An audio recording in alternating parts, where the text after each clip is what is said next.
क्या इनकी सिर्फ यही गलती है कि 2 महीना लेट से ये जन्म लिए? जिनका 2 महीना पहले जन्म हुआ वो अभी ज्वाइन कर लिए हैं। कम से कम एडजस्टमेंट कीजिए। आप बनाते हैं कट ऑफ। कट ऑफ का क्या मतलब है? उसका कोई मतलब रह जाता है। आप जो कट ऑफ तय करते हैं उससे कितना ज्यादा मार्क्स लेकर के बच्चे बैठे हुए रहते हैं, उनको आप ज्वाइनिंग नहीं कराते, सीट आपकी खाली रह जाती है, लेकिन उनको आप। नमस्कार, आप देख रहे हैं इम्पैक्ट लाइव। मैं हूं आपके साथ करुणा तिवारी। बीपीएससी टीआरई 3 के सप्लीमेंट्री रिजल्ट को लेकर लगातार धरना प्रदर्शन पे यहां अभ्यर्थी बैठे हुए हैं। 16वां दिन है आज। इनके साथ नवीन सर भी जुड़ चुके हैं। सर, आप आज बच्चों के साथ जुड़ गए। बीपीएससी की बात करें तो वहां पे रहमांशु सर और एक तरफ नवीन सर। क्या लग रहा है कि सरकार बात सुनेगी? इसी आशा और भरोसा पे आज यहाँ पर हम आए हुए भी हैं। आज इन लोगों का आंदोलन का 16वां दिन है। 16 दिन हो चुके हैं। और क्या जैसे सप्लीमेंट्री रिजल्ट, पहले तो समझना होगा कि सप्लीमेंट्री रिजल्ट आखिर है क्या और इन लोगों का क्या डिमांड है। इन लोगों का यही डिमांड है कि जैसे जितना भी मार्क्स इनको आया है इतने ही मार्क्स पर और बच्चे वेरिफिकेशन करवा रहे हैं, उनका फाइनल सिलेक्शन हो गया है और इतने ही मार्क्स पर ये धरना स्थल पर बैठे हुए हैं। इसी से आप समझ सकते हैं कि ये दोहरी नीति या इस तरह का नियम कानून क्यों। क्या इनकी सिर्फ यही गलती है कि 2 महीना लेट से ये जन्म लिए?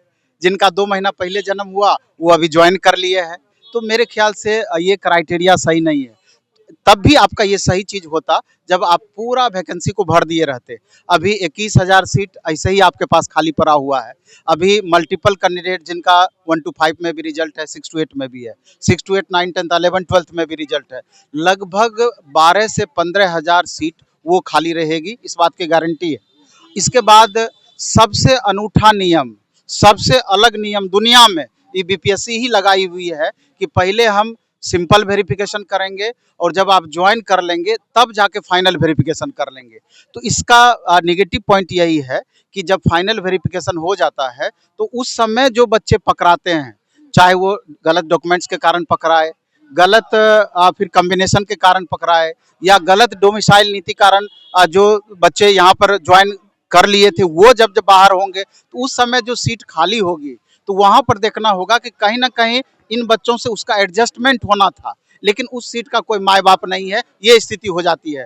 तो अगर ओवरऑल आप देखेंगे तो 83,000 समथिंग वैकेंसी में 40,000 भी सीट सरकार नहीं भर रही है। तो ये एक ही बच्चों को 3-3 जगह पे उसका ज्वाइनिंग, वही चीज हम बता रहे हैं। तो ये आंकड़ों का खेल इन बच्चों के साथ क्यों?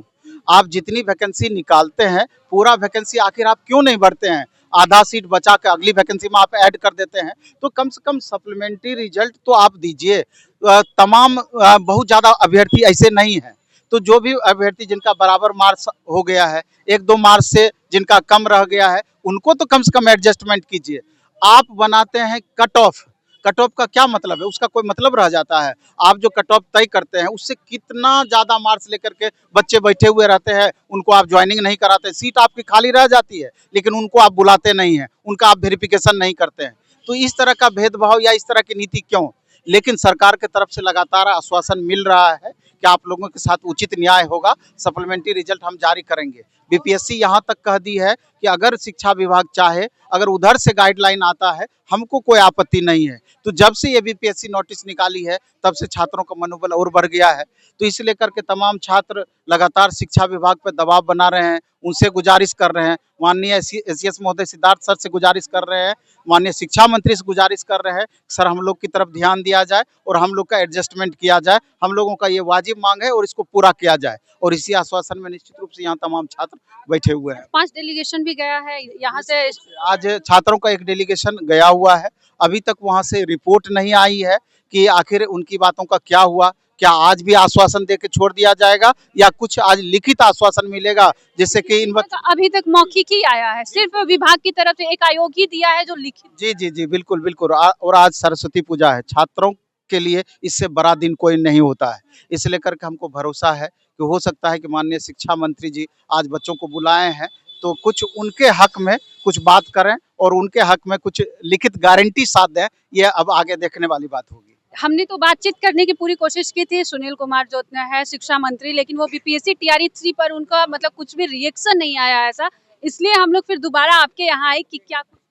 नहीं, अभी गोल गोल ही घुमा रहे हैं। लेकिन वो लिखित रूप से हमने भी पूछा कि आप लिखित रूप से क्यों नहीं दे रहा है कि बच्चे वहां से हट। मे भी कि उनकी भी कुछ मजबूरी रही होगी, क्योंकि माननीय मुख्यमंत्री जी अभी प्रगति यात्रा पर निकले हुए हैं।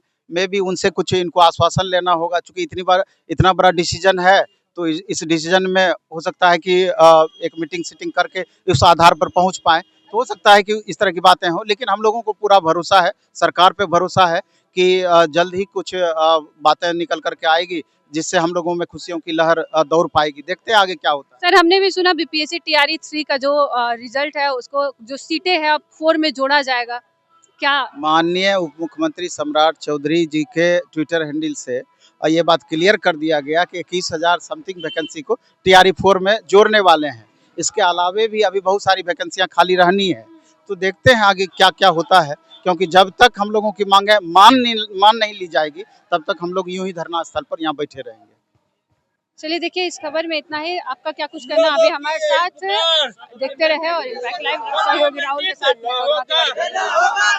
सप्लीमेंट्री रिजल्ट जारी करो, सप्लीमेंट्री रिजल्ट जारी करो, शिक्षा विभाग नोटिस जारी करो, छात्र एकता जिंदाबाद, छात्र एकता जिंदाबाद। हम क्या चाहते हैं, सप्लीमेंट्री देना होगा, सप्लीमेंट्री देना होगा।